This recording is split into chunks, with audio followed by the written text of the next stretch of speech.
Hello and welcome to this next section here on this next part on loops. So we're going to look at a couple of types of different loops in these next couple of lectures. This first one we're going to look at something called a for-in loop, or commonly called a for loop in a lot of cases. And basically what a loop is, it just loops around a block of code and it runs it so many times. So if you think you wanted to sort of say print hello, nice simple thing we've been doing, isn't it? So if we press play there, it'll just print hello to the console. But what if we wanted to print that 10 times? Well, we could, of course, copy that. And then, I don't know how many times I'm going to paste it here. There's a few times there. And of course, if you did that, that's 6 times. It'll print hello now 6 times. But what we can do, though, is we can put that print hello command in a loop. So it's a block of code that runs in a loop, and it runs a set amount of times. So that really simplifies the code. So how we do that then is like this. So with it being a for-in loop, we start with a for, and we need to actually create, this is like a variable here, so we need to create a name for that. We'll call this counter. It doesn't really matter too much what we call it at this stage. And then we're going to, next bit is going to be in. So that's where we get the for-in loop from. And I'm going to put 1, 3 dots, and 10, and then some curly braces. So what I'm saying is, for in the loop called counter, we're going to run that basically 10 times. It's inclusive. It starts at 1, ends at 10. That's 10 times this code will now run. So if you actually printed the words hello, rather than having to write that 10 times, hopefully it should print it now 10 times. We printed it 6 before, and there we are. Now it's 10 times. So that's how that is now used. You can see we're getting this sort of yellow error here, which means the counter was never actually used. So we created this variable called counter, never actually used it anywhere. So we can actually replace that with an underscore. Not a big deal, and to be honest, I wouldn't always recommend doing that, because that can confuse things. And of course, you might want to refer to counter in your code somewhere. But that's how you get rid of that warning sign if it was getting on your nerves. Now, really, in Swift 5, loops really are now almost exclusively used for arrays. That's for-in loops, I should say. So let's just do that. Let's create an array. Let's just keep it simple by calling it array. And let's just put in some integers in here. Some odd numbers there, 3, 5, 7, and 9.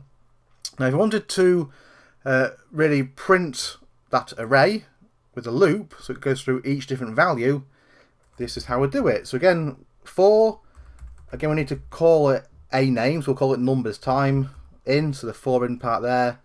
And we're actually looking in the array now, which we just created there above with the var array. Some curly braces, and we can print, and want to print therefore that variable number. So if we use the exclamation mark this time, it wouldn't work because we've actually used that now in the print command here.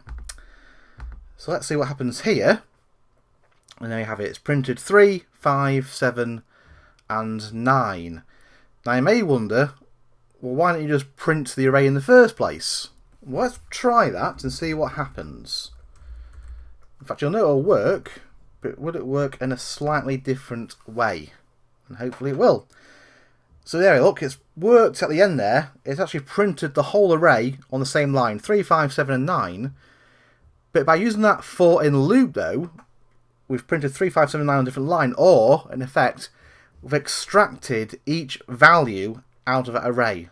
So we can actually do something then with those values. That's why it's slightly different just to print in the array, but 3 lines of code have extracted 4 values from that array, rather than just printing it in 1 line. And I said we've extracted the information there, so now we can do something like this. Let's start a new one. Let's say let passcode, go back to our classic example. Let's have 100, 200, 300, and 400. So now I've got an array there of passcodes that are integers. And say we want to add 1 to each of those. So again, we'll use a loop. Slightly different this time. So we're going to use loop index dot, or sorry, comma value. in. So again, we've got that for and in part, and this time that variable name passcodes dot enumerated with the 2 brackets on the end, and then some curly brackets. And then in here, and we're going to get some warnings here, I think. So we're going to show you how to get rid of these warnings one by one. But we want to really put in here the index.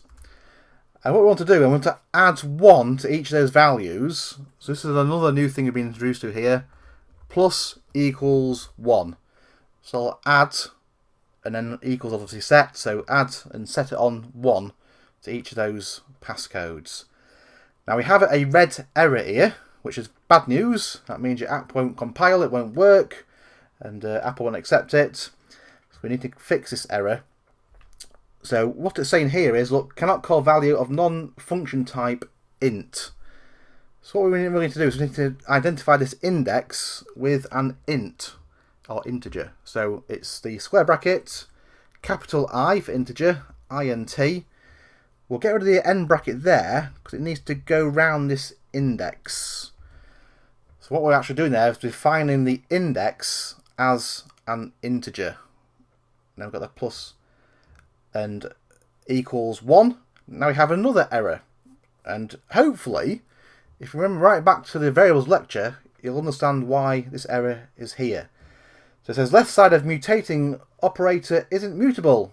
Passcodes is a let constant. So we've set let up here. If you remember, lets cannot change. In our code here, we're trying to change them by adding 1 to them. So that needs to be var.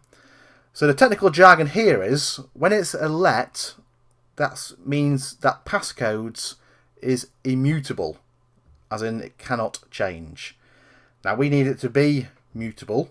So again, we just change let to var, and that will now allow us to change that array in that section there. Got another one here, look, immutable value was never used. Again, similar to before, consider replacing with the underscore. So we've had to use the index and the value here, because the index, that's 0, 1, 2, 3, 4, the value is 100, 200, 300, 400, and we've used the index down part here, but we haven't used value anywhere. So again, if you wanted to get rid of it, you could just change that with an underscore. It's not really a big deal. I won't worry too much about that. And then underneath here then, let's just print now the passcodes. So again, we've used a loop here, basically to change an array of integers. Let's see if it works.